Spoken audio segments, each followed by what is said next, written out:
सरकारी एग्जाम की तैयारी कर रहे हैं तो मन लगाकर इस वीडियो को देखिए। उत्तर वैदिक काल की बात करते हैं। इसका टाइम पीरियड 1000 से 600 बीसी तक माना जाता है।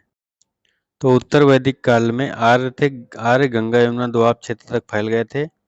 मुजवंत के अलावा अन्य 3 चोटियों का उल्लेख भी मिलता है। मुजवंत हमने पिछले जब वैदिक काल पढ़ाया है तो उसमें बताया है। तो यहाँ 3 अन्य चोटियों के नाम कौन से हैं? त्रिककुद, मेनाक और कैत्रज। आर्यों ने गंगा यमुना दोआब में कृषि करना आरंभ कर दिया था। उत्तर वैदिक काल में सिंधु सरस्वती और अफगानिस्तान की कुछ नदियों का उल्लेख मिलता है। कौन कौन सी? सिंधु, सरस्वती और अफगानिस्तान की नदियों का उल्लेख मिलता है। नेक्स्ट देखिए, राजनीतिक स्थिति। तो राजा का पद महत्वपूर्ण, गरिमामयी व वंशानुगत हो गया। इससे पहले आपने पढ़ा था कि वंशानुगत नहीं था। राजा अब विराट, सम्राट, स्वराट, एकराट और भोज जैसी उपाधियां धारण करने लगा था उत्तर वैदिक काल में। ठीक, राजा यज्ञों का आयोजन करवाने लगा था। राजसूय यज्ञ का आरंभ हो गया था। राजसूय यज्ञ कब होता था? राज्याभिषेक के समय। बाद में इसको प्रतिवर्ष मनाने लगे थे। सम्राट हल चलाता था एवं रत्निनों के घर जाता था। ठीक है। अश्वमेध यज्ञ कब होता था?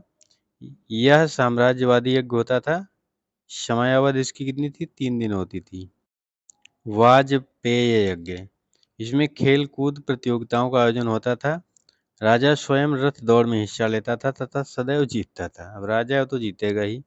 राजा के पास स्थायी सेना नहीं होती थी, अभी भी नहीं थी। राजा को दिए जाने वाला कर कौन था? बलि। ये पिछले वीडियो में बताया गया है। राजा निरंकुश हो गया था। नेक्स्ट देखिए, वित्त का उल्लेख नहीं मिलता था। हमने बताया था पिछले वीडियो में कि राजा की हेल्प के लिए कुछ संस्थाएं होती थी। ठीक, उसी में इसको बताया गया था। पिछला वीडियो ध्यान से देख लीजिए। सभा व समिति के अधिकार कम हो गए थे। ये सभा समिति क्या थी? ये भी वही संस्थाएं थी जो राजा की मदद के लिए बनती थी। हमने बताया ना पिछले वीडियो में। अथर्ववेद में सभा व समिति को प्रजापति की 2 पुत्रियां बताया गया है। 1000 बीसी के आसपास लोहे की खोज हो गई थी। आर्यों ने खेती करना आरंभ कर दिया था। अथर्ववेद के अनुसार राजा पृथुवैन्य ने सर्वप्रथम कृषि की थी। किसने? पृथुवैन्य ने। अथर्ववेद में टिड्डियों का उल्लेख मिलता है। ठीक, शतपथ ब्राह्मण में कृषि की विधियों का उल्लेख किया गया है। ये क्वेश्चन नोट डाउन करेंगे। कौन सा? शतपथ ब्राह्मण में, ये वाला शतपथ ब्राह्मण में कृषि की विधियों का उल्लेख किया गया है। ये क्वेश्चन आपको मिल जाएगा घूमते फिरते। शतपथ ब्राह्मण की काठक संहिता में ऐसे हल का उल्लेख मिलता है जिसमें कितने? 24 बैल लगते थे और उसको मिलकर खींचते थे। आर्य पशुपालन भी करते थे। ये क्वेश्चन नोट डाउन कर लीजिए। गाय एवं घोड़ा प्रिय पशु थे, हमने पहले से बता रखा है। इसी के लिए युद्ध भी होते थे। ठीक है, आगे देखिए, मुद्रा प्रणाली का अभाव अभी भी था। ठीक है, उत्तर वैदिक काल में भी मुद्रा प्रणाली का अभाव था। नेक्स्ट, मुद्रा प्रणाली का अभाव था तो निष्क एवं गाय के द्वारा व्यापार होता था। निष्क हमने पिछले वीडियो में बताया है, आप देख लीजिए क्या है, किस चीज का जवाब रहा था, बताया था।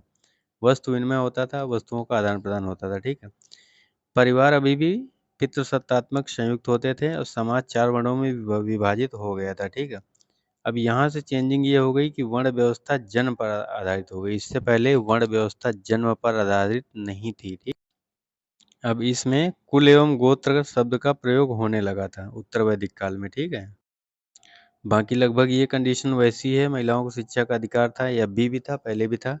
विधवा विवाह होते थे, नियोग प्रथा का प्रचलन था। ये सारे क्वेश्चन पिछले वीडियो में बता चुका हूँ। बहुविवाह, ये चेंजिंग है। बहुविवाह, बहुपत्नी विवाह होते थे।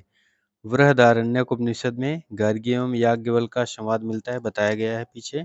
नेक्स्ट देखिए, अथर्ववेद में पुत्री जन्म को दुखदायी बताया गया है।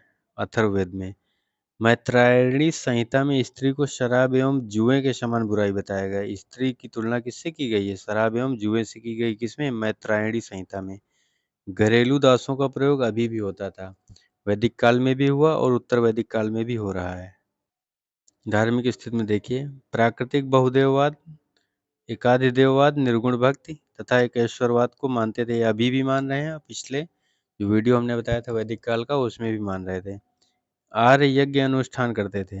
यज्ञ अनुष्ठान जटिल हो गए थे। अब यहाँ से चेंजिंग ये हुई, शूद्रों को यज्ञ का अधिकार नहीं था।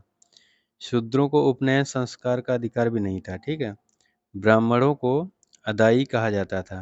ये नोट डाउन कर लेंगे। ब्राह्मण, क्षत्रिय एवं वैश्यों को द्विज कहा जाने लगा था उत्तर वैदिक काल में। ब्रह्मा विष्णु महेश प्रमुख देवता हो गए थे उत्तर वैदिक काल में। ब्रह्मा को सृष्टिकर्ता, विष्णु को पालनहार एवं शिव को संहारक संहारक के रूप में पूजा जाने लगा। कुशन शूद्रों का देवता बन गए थे।